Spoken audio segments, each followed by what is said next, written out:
반갑습니다. 여기 분원에 오늘 처음 오신 분 계십니까? 처음 오신 분, 손 들어봐 주세요. 전번에 여기 체육관에서 법회를 열었을 때 안 나오셨습니까? 오늘 처음 오신 분, 안 나오셨어요. 그러시면 스님 말씀을 하나도 놓치지 말고 잘 들어주시면 좋겠습니다. 여러 절을 다니시고 내로라 하는 여러 큰 스님 법문도 많이 들으셨을 것이고 또 TV, 라디오에서의 법문도 많이 들으셨을 것입니다. 그렇지요. 하지만 자제만연 스님의 법문을 꼭 들어주시고 마음에 새겨주십시오. 붓다의 법문은 부처님의 참 말씀이기 때문에 보통 성근공덕이 없으면 들을 수 없습니다. 그래서 과거, 현재, 미래 삼생의 복을 지어도 붓다의 법문 말씀을 한 번 들은 것만 못하다고 합니다. 그 이유가 있습니다. 오늘 여러분들한테 이제 두 번째 법문을 하는데 들려드리고 싶은 이야기가 정말 많습니다. 지금 이 정도는 법문해줘야 되겠다 하고 준비한 것을 여러분들께 전부 해드린다고 하면 좋게 2시간은 더 걸릴 거예요. 그래서 오늘의 법문은 좀 부분 삭제를 하고 해야 되겠습니다.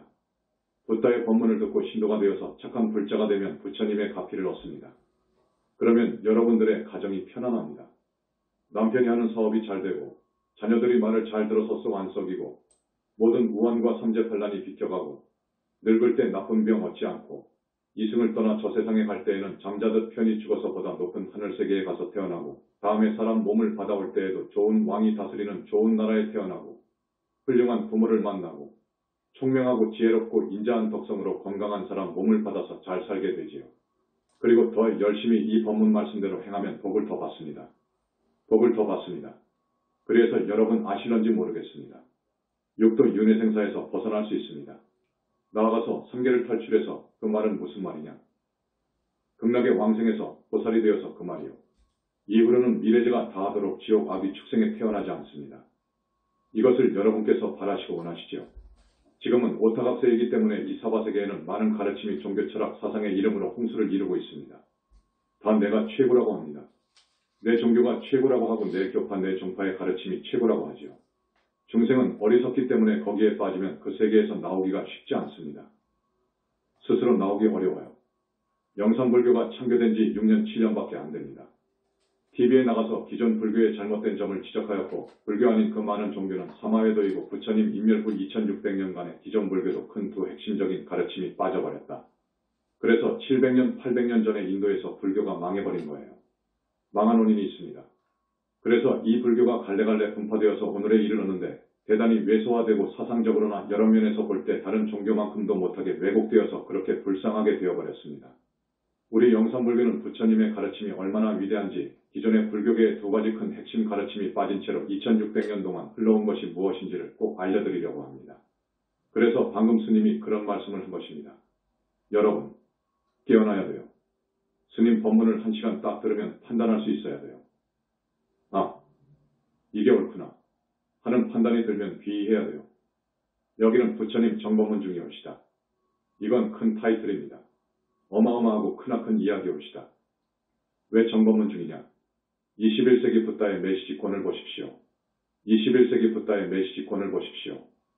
어떤 종교와 철학과 불교의 어떠한 사상이 따라올 수 있는가? 따라올 수가 없어요. 또 21세기 붓다의 메시지권을 낼 거예요. 더 깊은 이야기를 담아낼 거예요. 대선지식이 아니면 쓸 수가 없는 거예요. 대부분의 중생들은 복이 없으니까 그 책을 줘도 마음 깊이 안 읽어요. 한 번이라도 진중하게 읽어보면 좋겠는데 정말로 아무것도 모르는 사람들이 포교사라고 전국을 돌아다니면서 법문하고 있어요. 지옥에 떨어질 수도 있는 말을 하고 있다고요. 많은 눈먼 중생을 오도하고 있다고요. 이거 지옥 갈 수 있습니다. 여러분, 첫 번째 말씀드립니다. 죽어서 가는 저 세상은 있습니다. 내세 있습니다. 다음 생 있습니다. 이 생에서 살고 저 생에 가서도 살고 하는 인간 주체가 있습니다. 지금 기존의 불교는 인간 주체가 없다라고 무아를 해석합니다. 무아, 없을 무자, 나아자. 아를 범어로는 아트만 해면이라고 해요.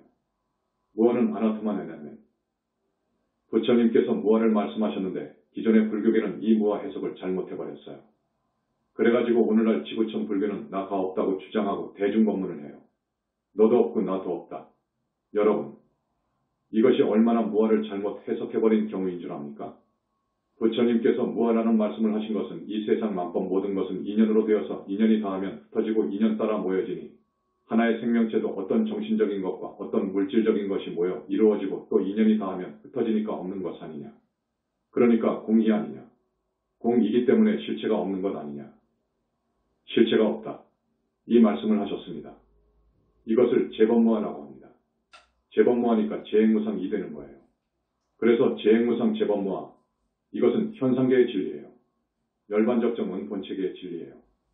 현상계에서 볼 때에는 모든 것은 인연으로 되어 있어서 분석해보면 공이어요. 육체를 지닌 우리 인간도 그래요. 사람도 가죽 뼈 살피. 전부 다 조각조각 분리시켜보면 아무것도 없잖아요. 여러분이 볼 수 있는 실체가 없잖아요. 현상세계의 이야기입니다. 그런데 부처님께서는 그 말씀을 하신 의도가 있어요. 무엇 때문에 그 말씀을 하셨나? 많은 사람들이 죽으면 지옥 가거든. 지금 절대다수가 죽으면 지옥 갈 수 있거든. 옥에 든 계율을 못 지키고 악업을 지으면 지옥 갈 수 있어요. 여러분, 이건 우주의 법칙이어요. 그 불쌍하지 않습니까? 지옥에서 받게 되는 벌이 얼마나 무섭다고요. 붓다의 눈을 뜬 사람이 지옥 풍경을 볼 때에도 가슴이 아파와서 계속 지켜볼 수가 없어요. 여러 지옥이 있는데 한 가지 지옥을 말씀드리겠습니다. 지장번원경에도 없는 대꼬챙이 지옥이 있어요. 대꼬챙이 지옥이 뭐냐? 10손가락 사이 이 손톱과 이 피부 사이사이를 대꼬챙이로 찌르는 거예요. 지옥의 벌은 자동으로 집행되어요. 10손가락을 나란히 정리해서 펴놔요. 정해진 자리에 놓으면 저기서 기계가 촤악 와가지고 침이 이 손가락 사이 살 속으로 촤악 들어간다고요. 대꼬챙이는 아주 날카로운 침으로 되어 있습니다. 그때의 고통은 어떤 줄 압니까? 여러분, 상상해 보십시오. 이건 거짓이 아닙니다. 내가 모든 것을 걸고 이야기합니다. 이 지옥 법문은 별로 하지 않은 것입니다. 하기가 싫어서요. 이 법문은 무섭기 때문에 말씀드리기 좀 그렇습니다. 그러면 까무러쳐서 죽는 거예요. 벌 받는 지옥 중생은 까무러쳐 죽는 거예요. 그러나 지옥 중생은 영혼체로 되어 있어서 이 영혼체는 조금 있으면 살아납니다. 이 육신과 다릅니다. 살아나면 또 저기서 대꼬챙이가 와서 찔러요. 이렇게 하기를 하루에도 수십 번이 아니라 수백 번을 집행하는 거예요. 이렇게 하루만 하느냐? 100년, 1000년도 아니어요. 거기는 수명이 겁으로 따져요. 이런 지옥을 가고 지옥벌을 다 받은 중생은 축생계로 가서 동물 육신을 받습니다. 이것도 맞아요. 이런 법문 말씀을 부처님밖에 못했어요. 2600년 전 부처님밖에 이 법문을 하지 못했어요. 윤회를 인정하고 철학 사상이 오묘하다고 하는 저 힌두교도 지옥이 있다고만 했지 어떻다는 설명을 못했어요. 기독교라든지 이슬람교라든지 유대교 등에서도 지옥이 있다고는 했어요. 그러나 그 지옥을 한 가지라도 실제로 어떻다는 설명은 없어요. 우리 부처님께서 아함경, 지장경에 자세히 말씀을 했지요. 우리 영산불교에서 보니까 정말 맞아요. 84,000 지옥이 있어요. 하나의 지옥은 이 사바세계만 해요. 그러니까 이러한 것을 아는 대성자가 자신있게 법문을 하잖아요. 그러면 신심 있는 불자분들과 근원적인 의문의 답을 얻고 싶은 분들은 들어주셔야 도움이 될 텐데. 안 들어요. 집에 가시면 잊어버려요. 진짜 붓다가 나왔다고 하면 왜 그 스님이 붓다인 줄 파봐야 될 것 아닙니까? 책을 냈으면 그 책을 가지고 한번 따져봐야 할 것 아닙니까? 자기의 이성으로 검증을 하시면 좋을 텐데 미루시는 것 같아요. 자신이 참선을 수행의 전부라고 믿는 조계종 신도라면 참선을 주장하지 않고 연구를 하면 이건 외도다라고 단정짓고 외면해버려요. 부처님께서는 중생이 죄를 지어 사막도, 지옥 악이 축생에 빠지는 것을 볼 수가 없으세요. 그래서 스스로 벗어나기 어려운 사막도에서 건지시기 위해서 사막도에 떨어지지 않도록 하기 위해서 말씀하신 것이 무아예요. 무아인 걸 해라 그거라. 그 말은 무슨 말이냐? 쉽게 풀어서 말하면 나 없는 공부를 해라 그 말이요. 더 구체적으로 말하면 나를 죽이는 공부를 해라 그 말이요. 이 몸뚱이는 거짓 나다 그거요. 이 세상 사람들 모두 다 이 거짓 몸뚱이를 자기의 소중한 생명체로 봅니다. 이것은 100년 못 가요. 진짜가 아니어요. 진짜라고 하면 1000년, 만년, 아니 영원히 살아야 되는 거예요. 그런데 이 몸뚱이는 100년을 못 가지 않습니까? 그러니까 이 몸뚱이는 진짜가 아닌 거예요. 또 이 몸뚱이를 내 마음대로 못해요. 내 것이라면 내 마음대로 해야 되는 거예요. 여러분, 은행에다가 내 돈을 예금해놨으면 내가 언제라도 필요할 때 돈을 찾아서 내 마음대로 쓸 수 있지요. 내 것이니까 그래요. 요놈이 내 몸뚱이 같으면 진짜 나라고 하면 너 아프지 마라 라고 하면 아프지 않아야지요. 아침에 일찍 일어나서 열심히 공부하고 부모님 말씀 잘 듣고 학교에 가서도 모범학생이 되고 해야 되지. 그런데 이 몸뚱이가 그러지 않아요. 요 사람 육신이 말 안 들어요. 열심히 하면 다 우등생 되지요. 이 몸뚱이가 알면서도 못해요. 너 저 여자하고 결혼하지 마. 부모님이 보니까 정말로 아니요. 아들아, 저 여자하고 하지 마. 아들은 부모님과 생각이 매번 같을 수 없어요. 결혼 못한다고 하면 죽는다고 하는 거예요. 이것은 아니다 하면 아니어야 되는데 요 인간 몸뚱이와 정신이 안 따라줘요. 그래서 이 몸뚱이나 이 정신은 진짜 내 것도 아니고 나도 아니다 그거예요. 육신과 정신이 합해진 이 사람 몸뚱이, 인간 육체, 나, 이건 진짜 내 실존으로서 생명체가 아니다 그거예요. 진짜 나가 아닙니다. 진짜가 있습니다. 진짜 나가 있는 거예요. 여러분은 몰라. 진짜 나가 있어. 2600년 동안 몰라. 지금 누구도 모르고 있어. 진짜 나는 뭐냐? 1.3번 영혼체가 어머니 뱃속에 들어와야 수태했다 하는 거예요. 그놈이 들어와야 됩니다. 그놈이 들어오지 않으면 안 됩니다. 애를 가질 수 없어요. 그놈이 들어와야 돼. 그놈이 들어오면 꼬마가 생겨. 엄마 뱃속에서 내가 생기잖아. 생기게 되는 거예요. 이 몸뚱이하고 1.3번 영혼체하고 접촉시켜주는 또 하나의 몸뚱이가 생겨요. 그것을 4번 영체라고 합니다. 부처님 나라에서는 4번 영체라고 그래. 이 4번 영체 안에 1.3번 영체가 뭉쳐서 들어가 있어요. 그래서 1.3번 영체가 없으면 4번 영체도 안 생기고 우리 인간 육체도 안 생겨요. 1.3번 영체가 없어버리면 눈, 코, 입, 귀가 보지도 못하고 듣지도 못하고 말하지도 못하는 거예요. 지금 지구촌 불교계는 이 진짜 생명체를 정확히 모르는 것 같아요. 그래서 우리 영산불교에서는 1.3번 영체를 진짜 나라고 합니다. 나 주인공이라고 그래요. 이것은 영원히 죽지 않습니다. 이놈은 일찍이 태어나지도 않았어요. 나 영혼체는 영원히 죽을 수가 없어요. 그런데 이 몸뚱이가 나쁜 짓도 하고 착한 짓도 하잖아요. 그러면 그 업이 전부 이 주인공한테 달라붙어요. 이 주인공한테로 가서 저장이 된다고요. 참 희한하지요. 가령 전생의 사람을 죽였다. 내가 죽였다 하면 그 죽인 업력이 이 주인공한테 딱 와 있어요. 종자, 업의 종자가 말입니다. 이 주인공한테 보존이 되고 저장이 되어 있어요. 이제 금생에 왔잖아요. 내가 어떤 사람을 죽였었다면 그 죽은 사람이 사람으로 태어난다든지 아직도 저 세상을 못 가가지고 귀신으로 있으면 나한테 빙의를 하는 거예요. 여러분들께서 빙의도 모르시는데 빙의를 이야기해서 죄송합니다. 이런 이야기까지 해버리면 이 법문 시간이 한이 없어지니 더 깊은 설명은 하지 않습니다. 어쨌든 주인공이 있어요. 이 주인공이 있어가지고 우리는 영원히 육도를 윤회생사하는 거예요. 이것은 영원히 죽지 않는 것이니까. 이게 진짜 나예요. 나쁜 짓, 좋은 짓 한 것, 그 업력이 전부 나 주인공한테로 다 반영되어 들어와요. 시가 되어서 나 주인공한테로 저장됩니다. 그래서 나 주인공한테서 법의 종자가 커가요. 그러니까 불과를 증한 사람은 어떤 사람이 이번 생의 사람 몸을 받았어도 과거 생의 사람을 죽였으면 저 사람이 지금 곧 식물인간이 되겠다. 중풍이 들겠다를 아는 거예요. 불과를 증한 사람은 저 사람의 영혼체를 보니까 영혼체가 철판으로 둘러씌어 있는 걸 안단 말이에요. 그 종자가 이제 커서 인연이 되어 드러나면 살인한 그 나쁜 과보가 보여. 그러면 저 사람이 과거 생의 사람을 죽이고 못된 짓 했구나. 큰일 났구나. 이제 업이 드러나는 것을 보니까 내일이나 모레 곧 식물인간이 된다. 이렇게 아는 거예요. 그리고 이 영혼체가 진짜 내 주인공이란 말이요. 미래제가 다 하도록 안 죽어요. 다겁생 전에부터 진짜 내 주인공은 내려왔어요. 여러분이 지금까지 많이 육도를 윤회생사 해왔어요. 전생 하나만 있는 것이 아니에요. 그 전생. 한이 없어요. 이 우주는 성주개공을 한없이 반복해요. 사람은 생로병사를 한없이 반복해요. 그러면서 이 우주가 괴겁 공겁으로 딱 들어갈 때 또 어디로 가는 데가 있어요. 우주가 성겁으로 들어가면 사람이 사바세계에 등장하는데 그때 어떻게 사람으로 오는 이유가 있어요. 내 책에 좀 써놨어요. 많이는 안 써놨습니다. 2600년 이후 처음으로 인간 탄생의 비밀을 내가 이야기해 놓은 거예요. 기독교에서 이야기하는 것처럼 하나님이 있어가지고 진흙으로 하나님을 닮은 사람 형상을 빚어서 순결을 푹 불어넣어 생명을 지닌 사람 만들어 놓았다는 천지창조설은 말도 아닌 거예요. 여러분 대학 다 나오셨어.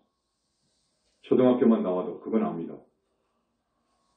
그런데 거기에 퐁 빠진 사람이 있잖아요. 한때는 기독교가 서구라파를 다 먹은 거예요. 그 이야기는 할 필요가 없습니다. 어쨌든 그렇게 된 것이 아니어요. 내 책을 보십시오. 대단히 과학적이어요. 거기에서 의문이 나면 물으십시오. 그러면 더 자세히 이야기해 드릴 테니까.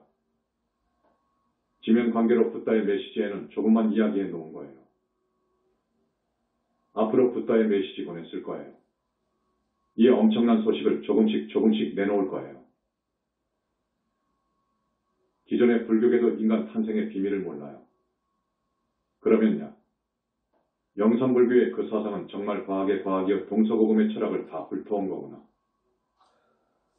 철학의 철학이여 모든 종교의 종교구나. 평범해서 그렇고 그런 것으로 볼 것이 아니구나. 가서 법문 한번 들어보자. 라고 해야 할 것 아닙니까? 그런데 안 오거든. TV 법문, 라디오 법문에서 한 6, 7년 동안 200번 정도 했으니까 내가 많이 이름이 알려졌어요.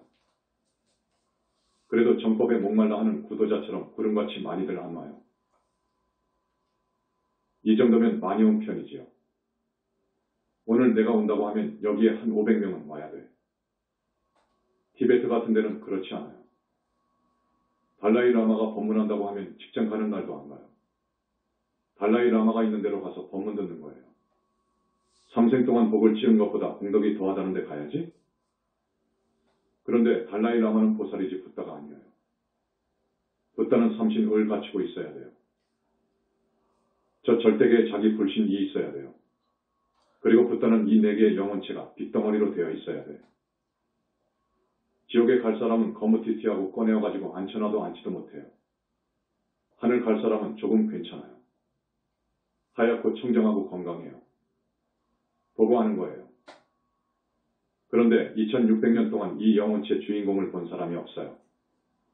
이건 불과를 증해야 봐요. 귀신을 잡으니까.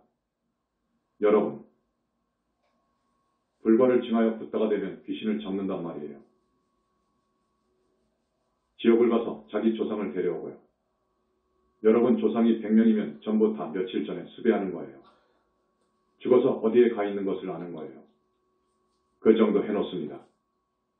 죄를 지으니까 육도에서 윤회생사하는 거예요. 그것을 업이라고 그래요. 업을 지으니까 육도를 윤회생사하는 거예요. 그런데 해탈하는 길이 있어요. 육도를 벗어날 수 있는 길이 있어요. 그건 힌두교에서도 세 가지를 알았어요. 그러나 해탈하는 그 길만 알았지 해탈의 세계가 얼마만큼인지 어느 정도인지 자세하게 전혀 몰라요. 힌두교의 교리가 대단해요. 하지만 우리 영산불교는 아주 자세하게 이야기하지 않습니까? 윤회를 벗어난 아라한 세계가 있다. 더 올라가면 무르대아라한 세계가 있다. 더 올라가면 대기보살이 가는 극락정토 아래 하늘이 있다. 더 올라가면 극락정토가 있다. 극락도 27등급이 있다. 거기에서도 더 가면 약사정토가 있다. 거기도 27품이다. 거기서 더 가면 불격을 갖춘 최상수보살이 있는 세계가 있다. 거기서 더 가면 불과를 이룬 붓다의 세계가 있다. 그것을 상적광세계라고 그래요. 경전에 나오기는 나와요. 우리 현지사에서는 기가 막히게 다 알잖아요. 또 지옥도 앞에서 조금 이야기했지 않습니까? 힌두교도 지옥에 무서운 이야기를 했지만 어떠한 지옥이 있다는 것을 전혀 모르잖아요. 영산 당시 부처님은 많은 지옥을 이야기했잖아요. 이제 현지사에서는 더 많은 지옥을 이야기하잖아요. 여러분, 제 말씀을 들어주시고 따라와 주셨으면 해요. 지옥 가서 벗어날 기약 없이 고통받으면 안 돼요. 짐승 못 받으면 안 돼요. 짐승으로 태어나고 싶습니까? 이 좋은 인간 몸뚱이 받아 태어났는데, 큰 스님 만났는데, 사막도에 떨어지지 않는 길이 있는데, 짐승도 되고 싶지 않지요. 한번 짐승 몸 받으면 12띠를 거의 돌아요. 마지막으로 개가 되었다가 사람으로 오는 거예요. 일단 부처님 정법문 중에 귀의해야 돼요. 일전에 내가 여기 조천체육관에서 1시간을 열심히 법문해 준 거예요. 그 후로 한 몇 달이 지났는데 우리 신도분이 몇 명이냐 하고 우리 스님들에게 물으면 뭐 몇십 명이라 그러거든. 붓다 회상이라는 정법문 중에 그렇게 신도분들이 적으면 되겠습니까? 오늘 이렇게 처음 오신 분들, 또 그때 내 법문 뜯어주신 분들, 정말 부처님의 정법문 중이 열려 있습니다. 정법의 문중. 여러분, 이시 문중, 강시 문중, 김시 문중 하듯이 정법문중으로 귀의해야 돼요. 붓다 회상으로 귀의해야 돼요. 그러면 지옥, 악이, 축생 등 사막도에 영원히 안 떨어질 수 있어요. 지금까지 지은 죄는 묻지 않아요. 들어온 사람은 부처님께서 이 법문하는 때라든지 천도제 올릴 때라든지 부처님께 공양 올릴 때에는 업장을 많이도 씻어주셔요. 그 말은 무슨 말이냐? 과거생에 혹은 금생에 와서 지은 죄를 닦아준다 그 말이에요. 이 세상에 이런 데가 어디 있는 줄 압니까? 이런 데 없어요. 여기 제주근원도 우리가 영적으로 하늘 땅 지하까지 무량광으로 깨끗이 씻어서 성지화한 거예요. 부처님 무량광으로 가피를 받아 영적으로 청정한 이 제주근원에 와서 공부하시라 그거예요. 덕업생을 살아오면서 붙었을 여러분들 진짜 주인공인 영혼체 속 업장이 씻어질 테니까. 붓다 회상이라는 정법문 중이 아니면 업장이 씻어지는 곳은 없어요. 역사적으로도 세계 그 어느 절을 찾아도 없어요. 부처님이 계셔야 돼요. 빛으로 오셔야 돼요. 부처님께서 2600년 전에 반열반 하셨잖아요. 80세를 일기로 해서 많은 사람을 교화시키고 열반에 두셨잖아요. 그 후 제자들과 신도들이 우리 거룩한 부처님께서 반열반하여 돌아가셨는데 도대체 어디로 가셨을까? 궁금하게 생각했어요. 어디로 가셨을까?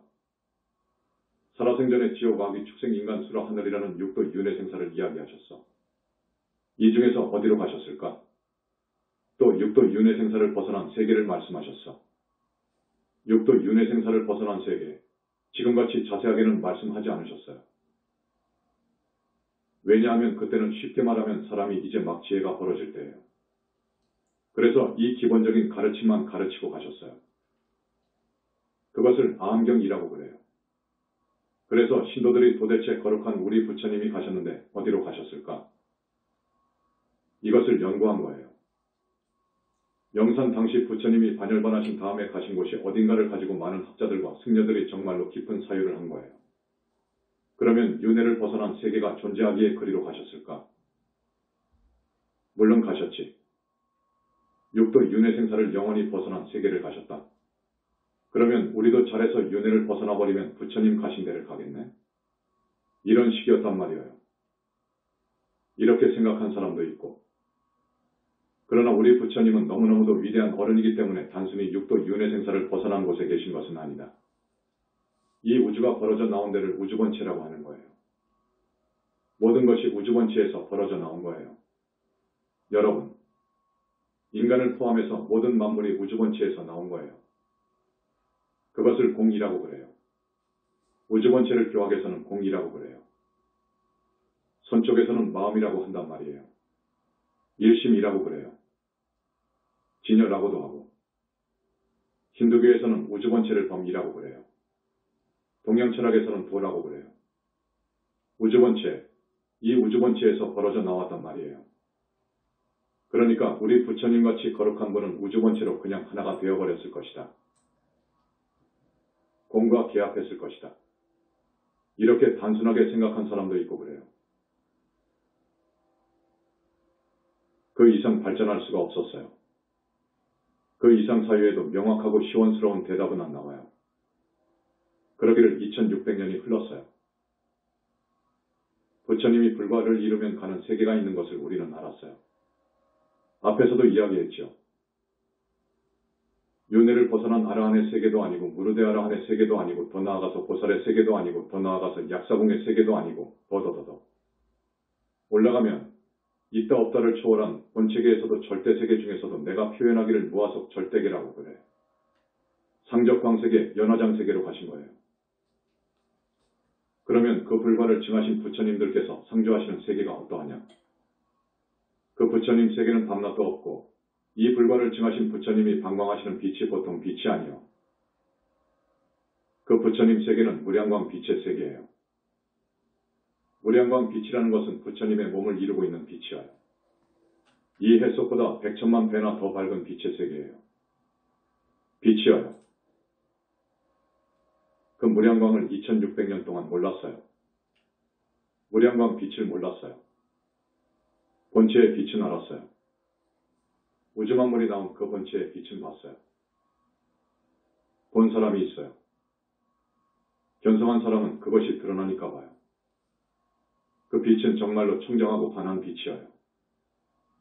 그것을 티베트 밀교에서는 정광명이라고 하고 유대교에서는 아인소프오르 엔섭올라고 해요. 원초의 빛이라고도 해요. 그런데 그것하고 우리 부처님 빛하고는 차원이 백천만 차원 달라요. 불과를 증하신 부처님은 그 빛의 세계의 그 빛으로 이루어진 몸뚱이로 항상 계셔요. 그런데 그 몸뚱이는 너무너무도 아름다워요. 미스코리아가 아니라 미스터. 남자도 있나요?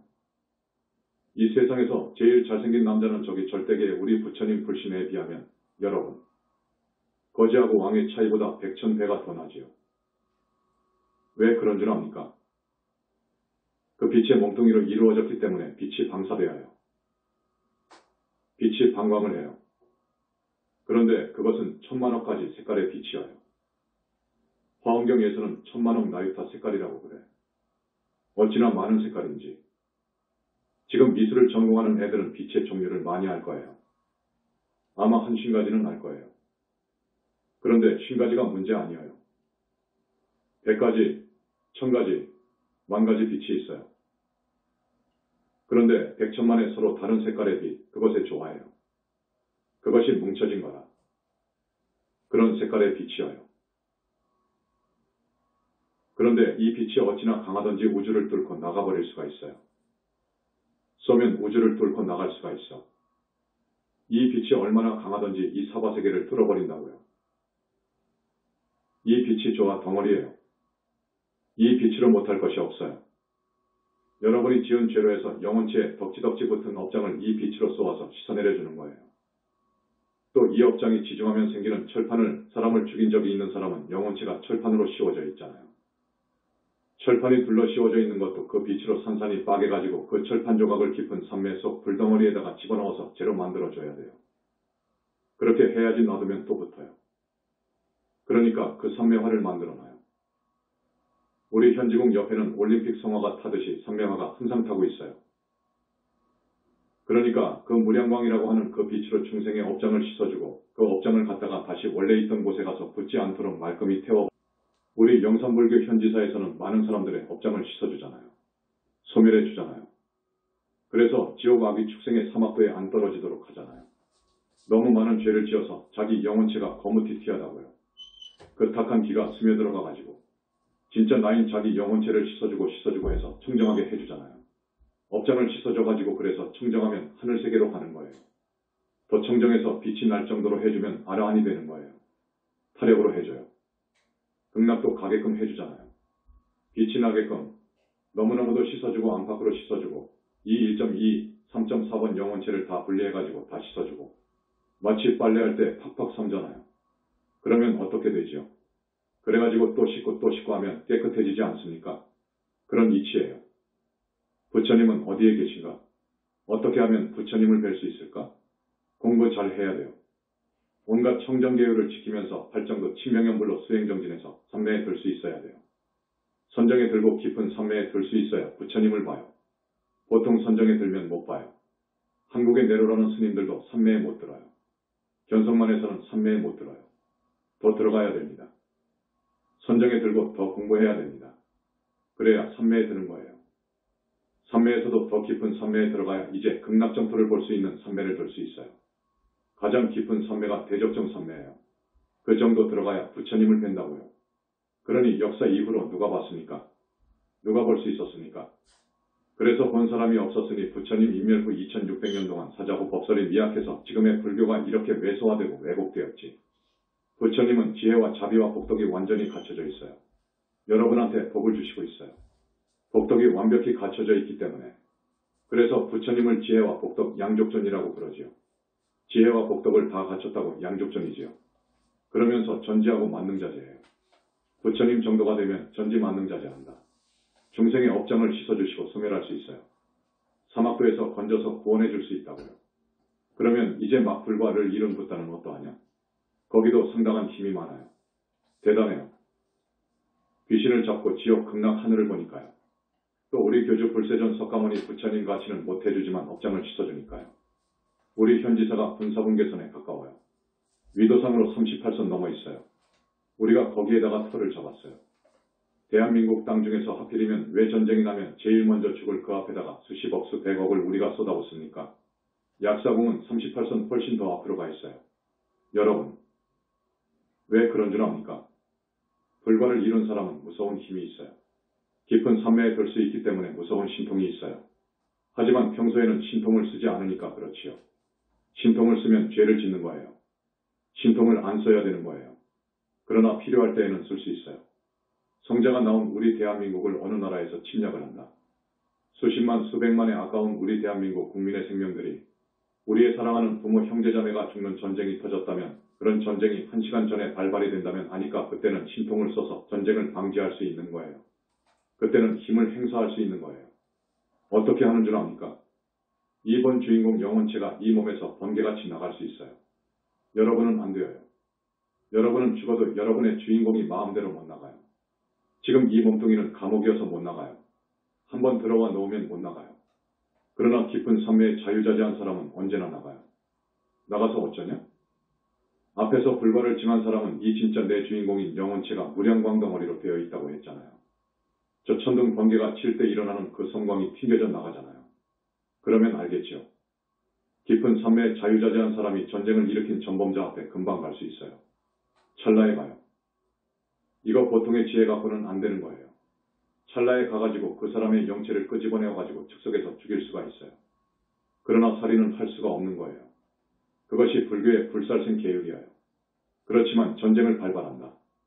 수없는 무고한 생명이 죽임을 당하고 그로 인해 법계의 질서가 교란된다면 그때는 하는 거예요. 그런 자신이 있으니까 우리가 가는 거예요. 수백억을 투자해가지고 38선 위에다가 집을 지은 거예요. 여러분, 지금 남아 계신 여러분, 정법문중으로 귀의하십시오.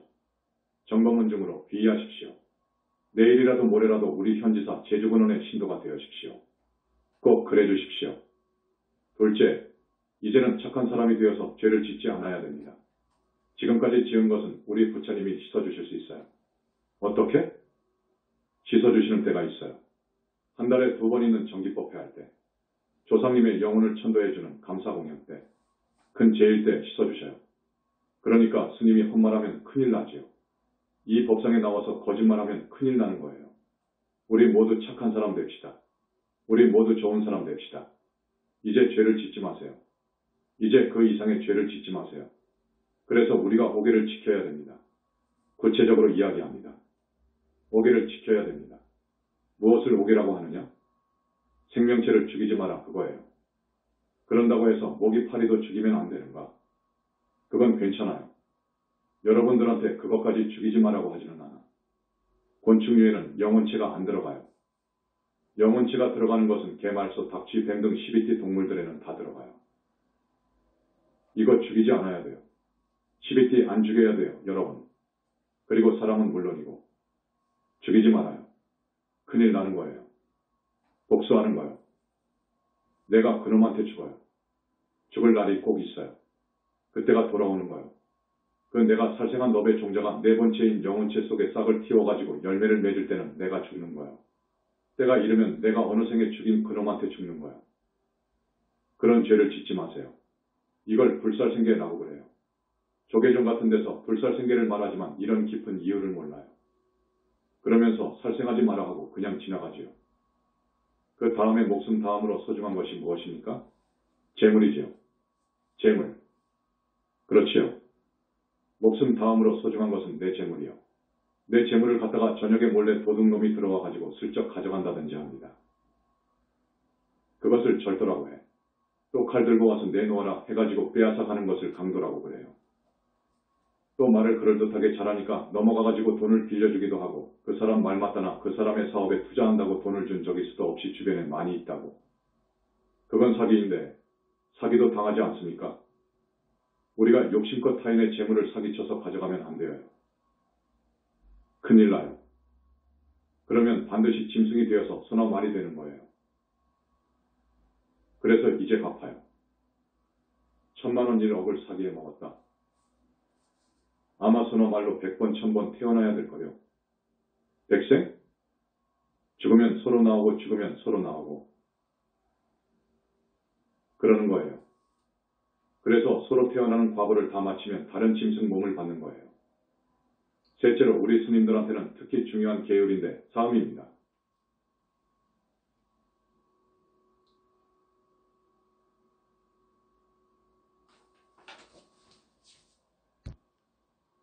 사음 알지요? 여러분들이 법으로 정해진 부부관계는 정음이라고 하는 거예요. 이제 남편이 아니고 외간 남자, 육지에서는 그런 말을 합니다. 우리는 제주도 사투리를 영 못 알아듣겠어. 외간 남자라고 하면 알아듣겠습니까? 알아듣겠지요. 외간 남자는 안 됩니다. 남자분들한테는 아내 외에 다른 여성. 우리 남자분들은 조금 허물이 있어요. 여자들한테 약해요. 앞으로는 죄를 짓지 말라고요. 우리 스님들은 음행하면 그 과거가 무서워요. 계율이 무서워요. 얼마나 무섭냐? 부처님께서 말씀하신 거예요. 청정수 한 바가지에다가 똥물 한 방울을 딱 떨어뜨렸다면 그 물을 마실 수 있겠는가? 여러분, 그 물을 마시겠습니까? 못 마시겠죠? 똥 한 방울 딱 떨어뜨리면 못 마시겠지. 그와 같아요. 우리 스가 사회를 보고 그래요. 계율을 받아서 승려가 되었단 말이에요. 수계식을 해서 비군이 스님이 되었단 말이에요. 그래가지고 유혹에 못 시켜 어떤 이성과 관계를 했으면 그건 승려로서 그 영혼체가 단도되어요. 목이 날아가 버린 거예요. 그리고 그 과보가 무서워요. 거기는 보통 지옥이 아니에요. 그래서 이런 말을 하면 우리 스님들은 나를 참 그런 말만은 하지 말지 그러겠지요. 그건 아니지요. 부처님 제자로 불법을 따르며 이번 생을 살겠다고 서약한 스님들이라면 조심해야지요.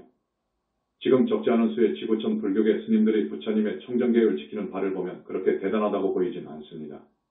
여러분, 옥에 지키는 사람이 드물어요.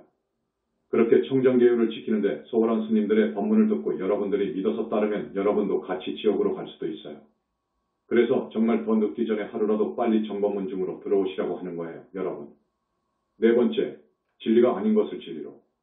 그 말은 무슨 말이냐? 진리가 아닌 것을 진리인 양 법문하는 거예요. 그건 큰 죄예요. 무화속 절대계에 불보살님이 여여히 계시는데 지옥 극락이 있는데 없다고 해요. 이 마음이 부처라고 하면서 지금 육도에 윤회 생사하는 것도 부인해요. 마음의 상태가 이렇게 마음속에서 돌고 돌아다니는 것. 어떨 때에는 즐겁고 어떨 때는 참지 못해 화가 나고 어떨 때에는 싫고 어떨 때에는 믿고 이것을 지금 육도 윤회 생사라고 하네요. 그렇게 지금 영산 당시에는 위대하다고 칭송받았던 불교 사상이 단순히 신교로 전락해버린 지금의 세상이 되어버렸어요. 이렇게 법 아닌 말을, 진리 아닌 말을 법문한단 말이에요. 이것은 큰 죄인 거예요. 여러분, 이렇게 하면 안 됩니다. 이건 너무너무도 큰 죄인 거예요. 100명 앞에서 그랬다. 100만 명이 시청하는 라디오나 TV 앞에서 그런 말을 했다. 죄의 크기가 달라요. 내용의 정도와 범한 횟수 등 모든 것을 참작해서 과보가 정해져요. 어느 날 TV에서 한국에 내려라 하는 대학생이 불보살이 없다고 하더라고요. 부처님과 보살은 그건 마음이 부처인 것이지 따로 있는 것이 아니다. 부처님이 항상 우리하고 같이 하잖아요. TV를 봐도 같이 보시잖아요. 이 말씀을 들으니까 부처님께서 그 사람은 큰 죄를 짓는다는 거예요. 그러니까 어느 부처님이 저놈이 가는 데마다 저렇게 법문을 할 테니 무간지옥을 더 이상 가도록 방관할 수도 없다. 아마 조치했을 거예요. 조치했다고 하면 어떻게 되지요, 여러분? 불교는 사람을 죽일 수가 없어요. 죽이지는 않습니다. 아까 불과를 징하신 분은 전쟁을 일으키는 전범자가 한두 시간의 버튼을 눌러 전쟁을 시작하려는 그 찰나에 가서 죽일 수는 있다고 했지요. 전쟁이 일어남으로 해서 몇백만 명의 목숨이 죽게 되니까 그것을 막기 위해서 할 수는 있어요. 그런 경우 외에는 안 해요. 그러나 혼을 내주죠. 영혼체의 머리를 탁 때리면 죽을 때까지 빙빙 돌아요, 여러분. 우리 현지사에서는 스님이 되겠습니다 하면 받습니다. 받는데 계율을 엄정하게 지키도록 서약을 받습니다. 계율, 5개를 넘어서 10개, 10선을 넘어서 삼치정계 등 모든 부처님께서 말씀하신 계법은 다 지키도록 다짐을 받지요. 그래도 지금 부족한 점이 있어서 자자를 하자 그래. 지금 자자를 각 분원으로 하달했습니다. 여기는 내일 말해줄 것입니다. 자자라는 것은 무슨 말이냐 하면 가령 일주일에 한 번씩 자자를 갖는단 말이요. 대중들을 전부 모아놓고 오늘은 자자하는 날이다. 자자라는 것이 뭐냐? 자기의 허물을 과실을 일주일 동안에 잘못한 몸놀림, 이빨하는 것. 그 중에서 실수도 가끔 하잖아요. 신도를 향해서 실수도 할 수 있고 말을 잘못할 수도 있고 이것을 전부 고백하는 거예요. 일주일 동안에 잘못한 것을 고백하는 거예요. 그런데 자기의 허물을 자기가 모릅니다. 몰라. 그러면 대중들이 이제 당신, 이 허물을 어느 날 지었는데 왜 이것은 고백하지 않습니까? 한다고요. 그러니까 몸뚱이로 입으로 잘못 처신한 허물에 대해서 고백하고 지적을 하고 그것뿐만 아니라 내 마음속에 탐진치 번뇌, 탐진치가 고개 들고 일어나는 것 어떨 때에는 탐욕이 일어나기도 하고 어떨 때에는 많은 사람들 앞에서 나를 그냥 욕하고 명예를 훼손하면 불끈 화가 치밀지요. 진심이라고 그래요. 그 진심이 일어난다고. 그리고 공부를 많이 못해서 성과를 얻지 못해 생각하는 것이 어리석다고. 대부분의 세상 사람들은 생각이 대단히 어리석다고.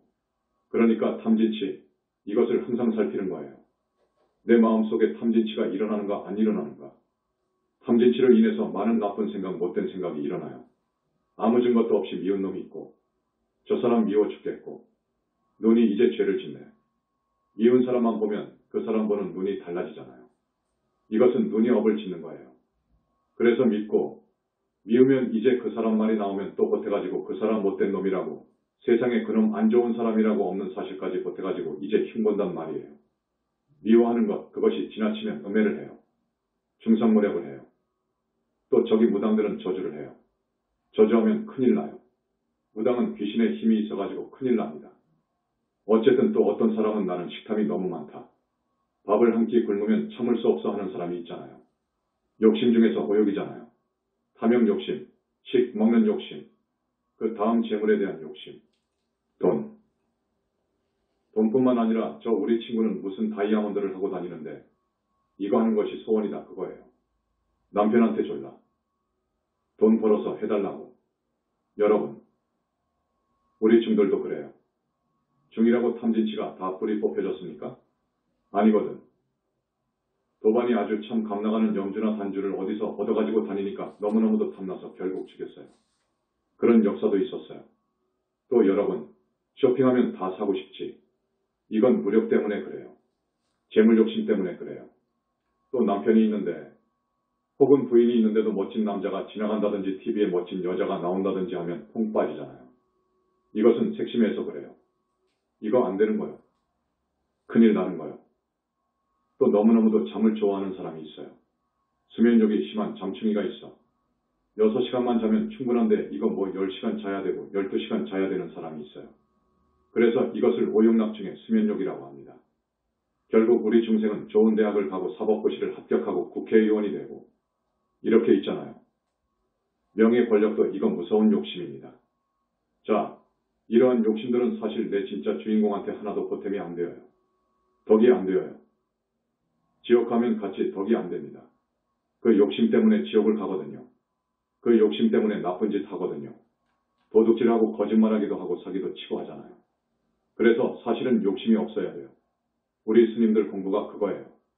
욕심을 줄여가고 욕심을 줄여가고 해서 결국 욕심의 뿌리를 뽑아버리는 거예요.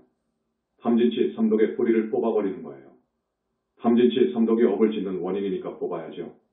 그런데 우리 중생들은 닭업생으로 모르고 지은 업이 많잖아요.